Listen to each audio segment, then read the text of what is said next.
Bapak, Ibu, dan para rekan media sekalian, dalam kesempatan ini izinkan saya untuk memaparkan secara singkat mengenai rekam jejak Moratelindo sejak didirikan pada tahun 2000 sampai dengan tahun 2023. Berdiri sejak tahun 2000, Moratelindo membangun usahanya selaku penyedia layanan internet dan kartu telepon. Tahun 2007, perseroan bertransformasi menjadi perusahaan penyedia jasa infrastruktur telekomunikasi yang berhasil membangun jaringan serat kabel fiber optik sepanjang 7,5 km di Pulau Jawa yang dikenal sebagai Java Backbone. 8 tahun sejak awal berdirinya, yaitu tahun 2008, Moratelindo menjalin hubungan internasional pertamanya yaitu dengan Singapura yang ditandai dengan mendirikan anak perusahaan di Singapura yaitu Moratelindo International Pte Ltd. Serta membangun jaringan kabel fiber optik bawah laut internasional pertama yang menghubungkan Jakarta Singapura yang dinamakan MIC1. Berkembang hingga tahun 2009, perseroan mengembangkan jaringan kabel fiber optik bawah laut internasional kedua yang menghubungkan Batam, Dumai, Malaka atau BDM. Pada tahun 2010, pemerintah Singapura memberikan lisensi fasilitas based on operation sebagai gateway bagi layanan list line internasional. Pada tahun yang sama, perseroan juga memperkuat jaringannya dengan membangun Sumatera Backbone, yaitu pembangunan jaringan backbone untuk mendukung submarine cable dan inland cable yang melintasi sepanjang Pulau Jawa, Pulau Sumatera maksudnya. Guna mendukung efisiensi kegiatan usaha perseroan pada tahun 2011 sampai dengan tahun 2013, Moratelindo mendirikan 6 data center yang dikenal dengan Nusantara Data Center atau NDC, yang terintegrasi pada beberapa kota yakni Medan, Palembang, Surabaya, Bali, Jakarta, dan Batam. Pada tahun 2012, Moratelindo mengembangkan jaringan internasional kabel serat optik bawah laut ketiganya yang menghubungkan Jakarta, Bangka, Bintan, Batam, Singapura. Sehingga jaringan kabel fiber optik yang berhasil dibangun perseroan hingga tahun 2012 mencapai 7.620 km. Pada tahun 2014, Moratelindo memperkuat jaringannya melalui infrastruktur Metro E yang dibangun di 21 kota. Sehingga hal ini menghasilkan total jaringan yang dimiliki perseroan di tahun 2014 mencapai 9.681 km. Pada tahun 2015, Moratelindo melakukan ekspansi usaha ke pasar corporate melalui Fiber to the X dan kemudian merambah ke pasar retail melalui Fiber to the Home dengan produk yang diberi nama Oxygen.id pada tahun 2016. Pada tahun 2016, pemerintah Indonesia memberikan kepercayaan kepada Moratelindo untuk menjalankan proyek strategis nasional dengan menunjuk Moratelindo sebagai perusahaan yang membangun proyek Palaparing Barat dan Palaparing Timur pada tahun 2016. Proyek Palaparing Timur merupakan proyek antara pemerintah pusat dengan anak perusahaan dari Moratelindo yaitu PT Palaparing Barat dan PT Palapa Timur Telematika yang diluncurkan oleh Kementerian Komunikasi dan Informatika RI yang bertujuan untuk membangun infrastruktur telekomunikasi berupa pembangunan fiber optik di seluruh Indonesia. Proyek Palaparing Paket Barat telah beroperasi sejak Maret 2018, sedangkan Palaparing Paket Timur beroperasi sejak bulan Agustus tahun 2019. Di tahun 2020, perseroan melakukan pengembangan FTTH ke kota-kota baru seperti Pontianak, Pangkal Pinang, Medan, dan Bali. Lalu pada 2021, perseroan melakukan ekspansi usaha dengan mengakuisisi 65% saham PT Indo Pratama Tele Global, yaitu perusahaan Very Small Expansion Terminal atau VSAT, di mana dengan akuisisi ini diharapkan dapat melengkapi jaringan fiber optik perseroan yang telah ada. Pada akhir tahun 2022, jumlah pengembangan FTTH Moratelindo telah mencapai 548.674 home pass dan 139.301 total pelanggan. Pada tahun 2023, perseroan mengadakan kerjasama pembangunan sistem komunikasi kabel bawah laut jalur Jakarta Singapura dan juga perluasan data center Batam. Per 31 Desember 2023, jumlah panjang jaringan serat optik yang dimiliki Moratelindo mencapai 54.330 km. Jumlah home pass sebanyak 692.90 dan jumlah subscriber sebanyak 166.120. Selanjutnya, dari sisi pasar modal, Moratelindo telah memperoleh berbagai macam pendanaan, baik melalui obligasi maupun obligasi syariah atau sukuk, di mana atas penerbitan obligasi maupun sukuk, perseroan memperoleh hasil pemeringkat dari single E atau single A syariah sampai dengan single E plus dan single E plus syariah dari lembaga pemeringkat efek.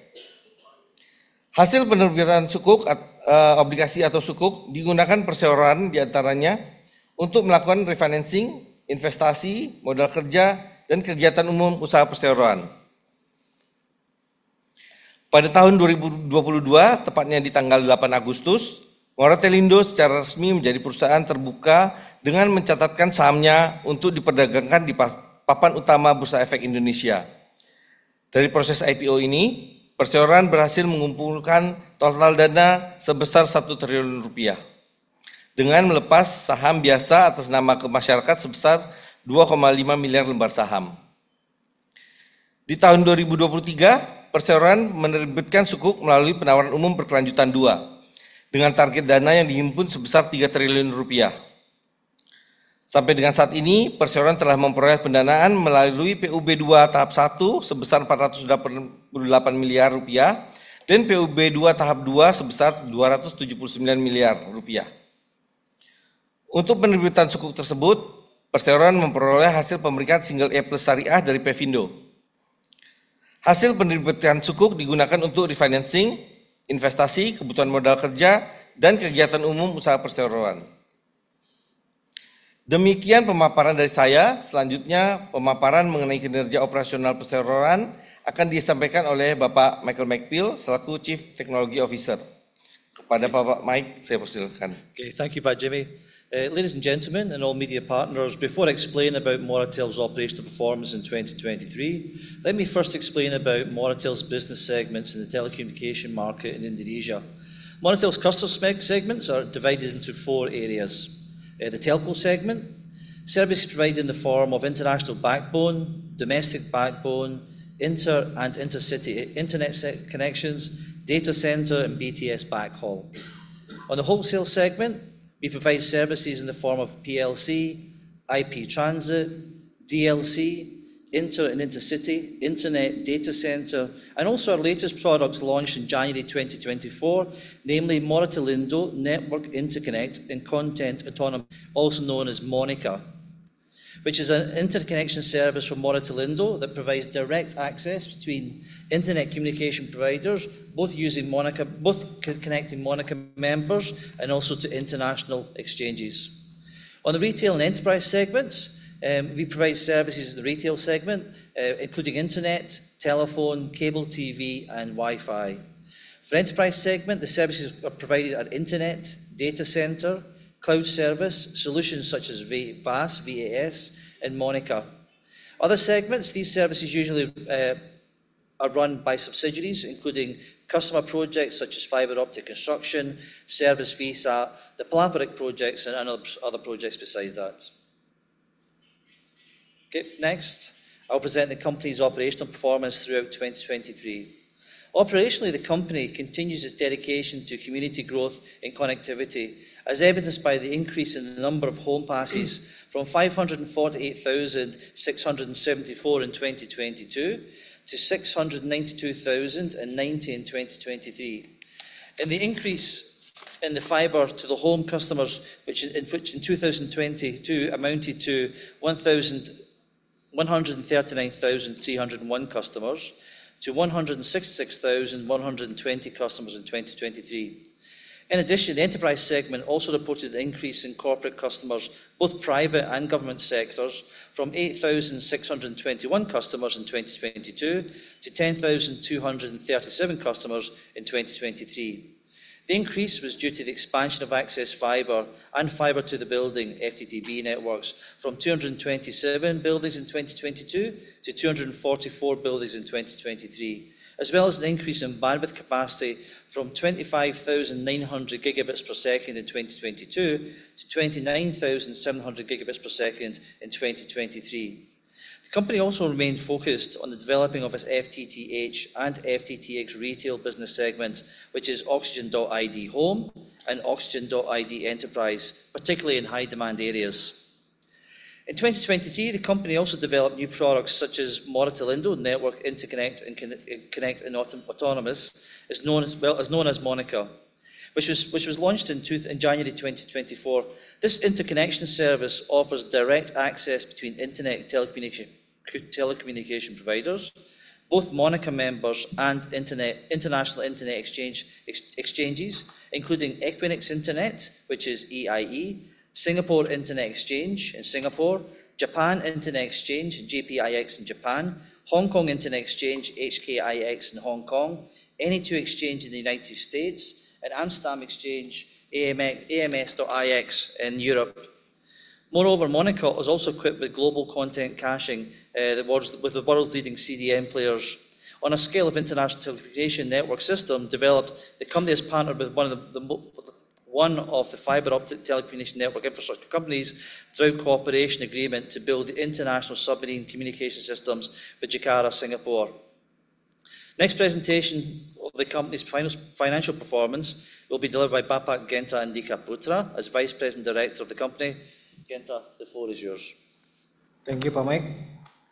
Selanjutnya, saya akan memaparkan mengenai kinerja keuangan perseroan pada tahun 2023.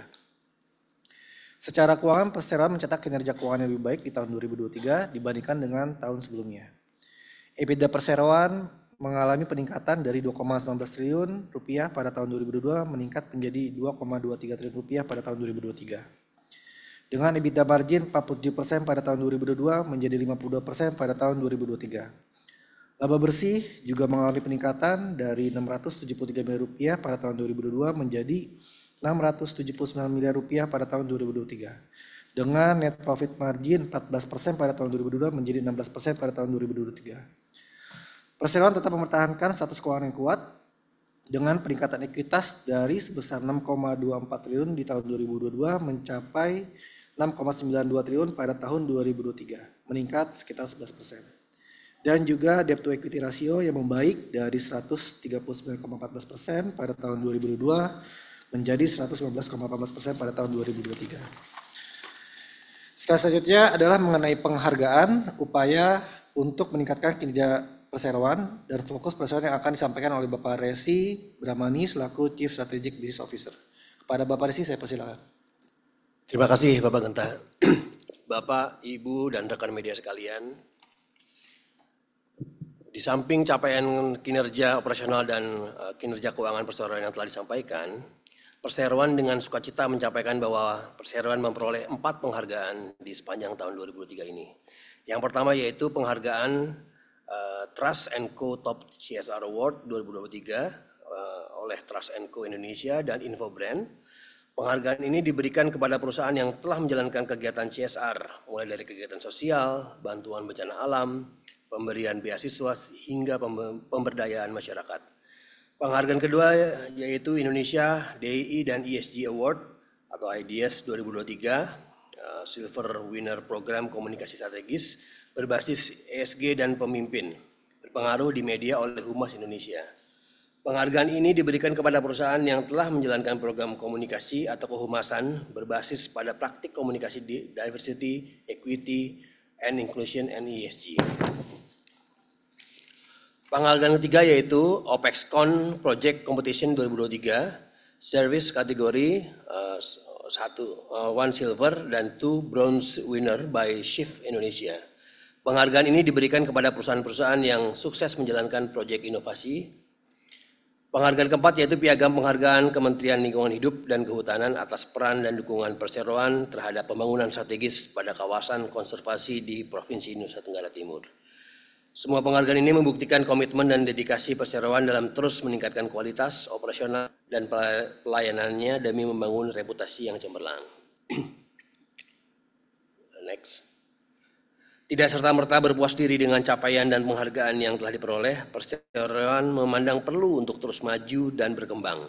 Oleh karenanya, sepanjang tahun 2023 ini, Perseroan terus melakukan upaya-upaya dalam rangka meningkatkan kinerja Perseroan. Berikut poin-poin yang menjadi upaya perseroan dalam rangka meningkatkan kinerjanya. Pertama, pada akhir 2023, perseroan mengadakan kerjasama pembangunan sistem komunikasi kabel laut Jakarta-Singapura. Kerjasama tersebut meliputi pekerjaan pembangunan dan pengadaan barang material. Saat ini kerjasama telah memasuki tahap persiapan meliputi survei, proses perizinan, dan pengadaan material. Kedua, perusahaan juga melakukan perluasan data center di Batam. Ketiga, pengembangan jaringan FTTH yang berkelanjutan untuk kota-kota yang sudah ada dan kota baru di Pekanbaru. Keempat, dari sisi pasar modal, perseroan telah mencatatkan penawaran umum berkelanjutan sukuk ijarah berkelanjutan 2 tahap 1 tahun 2023 seri A dan seri B sebesar 488 miliar rupiah dan tahap 2 tahun 2024 seri A dan seri B sebesar 279 miliar rupiah. Selanjutnya saya akan menyampaikan hal-hal yang menjadi fokus perseroan di tahun 2024. 1. Ekspansi terhadap jaringan fiber optik, backbone, dan last mile. 2. Ekspansi terhadap data center. 3. Ekspansi jaringan FTTH. 4. Digitalisasi.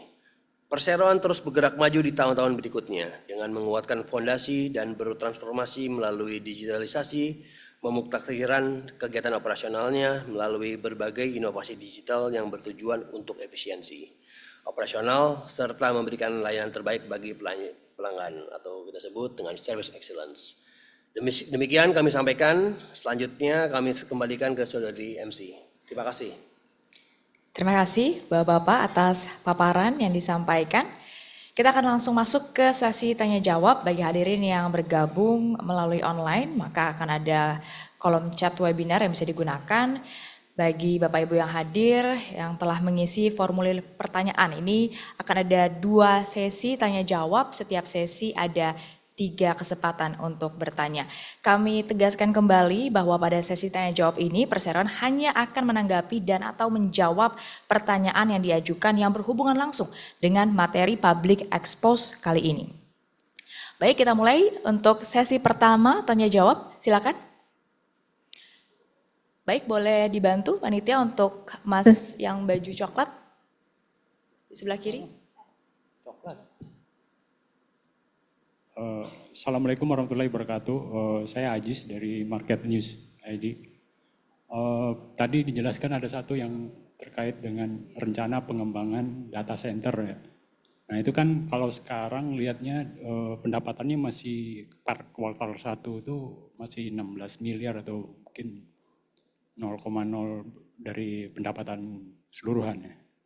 Nah itu apakah masih ada lini bisnis itu akan masih jadi beban, terus bagaimana agar pengembangan ke depan, terus juga dengan terkait dengan layanan internet, itu pengembangannya ke depan bagaimana? Gitu. Baik, terima kasih Mas pertanyaannya. Kami persilakan kepada Bapak Jimmy untuk menjawab. Oke, terima kasih Pak Ajis ya. Untuk data center sendiri memang posisi sekarang belum, walaupun masuk dalam core bisnis kami, tapi core bisnis kami sebenarnya utamanya tetap internet Pak. Tetapi untuk data center ini tetap kami kembangkan dengan mengembangkan di Batam saat ini, ada pembangunan di Batam. Selain itu dari backbone juga kami tetap jalankan pembangunan itu adalah dari Jakarta sampai dengan Singapura. Nanti Rising Egg akan kita jalankan juga di tahun 2024. Selain itu juga kita untuk fiber to the home tetap kita kembangkan untuk menambah home pass dan subscriber Pak, gitu. Walaupun data center itu kecil, nanti pangsa pasarnya ke depannya itu OTT akan masuk, jadi kita tetap kembangkan. Yang kita kembangkan pertama itu adalah di daerah Batam. Terima kasih. Baik, terima kasih Pak Jimmy atas jawabannya. Sekarang boleh silakan Mas. Selamat siang Bapak-Bapak, saya Dais Laode dari stockwatch.id. Yang ingin saya tanyakan terkait dengan CAPEX untuk tahun ini berapa besar sih Pak anggaran CAPEX yang dialokasikan perusahaan, kemudian rencana penggunaan CAPEX-nya itu untuk apa saja, lalu untuk sumber pendanaannya akan berasal dari mana, jika ada dari eksternal mungkin bisa disampaikan komposisinya berapa persen dari internal dan eksternal, dan sampai dengan kuartal 1 ini atau sampai saat ini sudah berapa besar sih Pak serapan dari CAPEX-nya. Terima kasih. Terima kasih Mas Dais pertanyaannya. Mohon berkenan, Pak Jimmy. Mungkin untuk CAPEX bisa ke Pak Genta sebagai CFO kami. Yo. Oke, untuk budget CAPEX kita tahun ini, kita sekitar kurang lebih 1 triliun rupiah di tahun 2024. Untuk sumber dananya kita sudah ada dari Sukuk dan juga pembiayaan dari bank serta institusi keuangan lainnya. Nah, CAPEX yang nanti akan kita gunakan tuh mostly kita akan kembangin jaringan backbone seperti Jakarta Singapura yang sudah disampaikan oleh Pak Jimmy. Dan juga kita akan kembangkan FTTH, kita akan nambah home pass kita di kota-kota existing kita yang udah sekarang. Dan juga kita akan melakukan upgrade kapasitas, karena beberapa kapasitas kita di beberapa ruas segmen juga sudah mulai habis, jadi kita harus segera upgrade kapasitas. Dan juga kita lagi bangun data center seperti Pak Jimmy tadi sampaikan di Batam. Nah, kalau untuk serapan CAPEX sampai dengan saat ini sekitar kurang lebih di 30% lah, Pak. Ya, terima kasih. Baik, terima kasih Pak Genta atas jawabannya. Berikutnya kita berikan kesempatan terlebih dahulu untuk penanya yang bergabung secara daring. Atas nama Putih dari iNews, pertanyaannya adalah hal apa saja yang mempengaruhi kenaikan EBITDA pada tahun 2023 dan bagaimana dengan proyeksi kinerja tahun 2024. Dipersilakan untuk perwakilan perseroan yang akan menjawab. Ini Bapak Genta lagi nih. Baik, silakan Pak Genta. Oke, jadi yang mempengaruhi EBITDA kita meningkat itu sebenarnya kita ada efisiensi di biaya-biaya kita seperti biaya maintenance. Sekarang kita udah menggunakan tim in-house sendiri, jadi kita nggak pakai lagi vendor, sehingga dari sisi biaya itu lebih efektif dan efisien, lebih hemat lah. Nah, yang kedua kita sekarang itu sudah memaksimalkan utilisasi network kita dalam kita melayani pelanggan. Artinya impact-nya itu sehingga biaya sewa jaringan kita tuh ke pihak ketiga tuh sudah turun di tahun 2023 kemarin. Untuk yang EBITDA 2024 ya, mungkin kita proyeksikan sekitar single digit. Baik, terima kasih Pak Genta atas jawabannya. Kita akan masuk ke sesi kedua tanya jawab. Kita kembali ke Bapak Ibu hadirin yang hadir secara fisik. Mohon berkenan. Silakan dibantu panitia yang mengangkat tangan terlebih dahulu.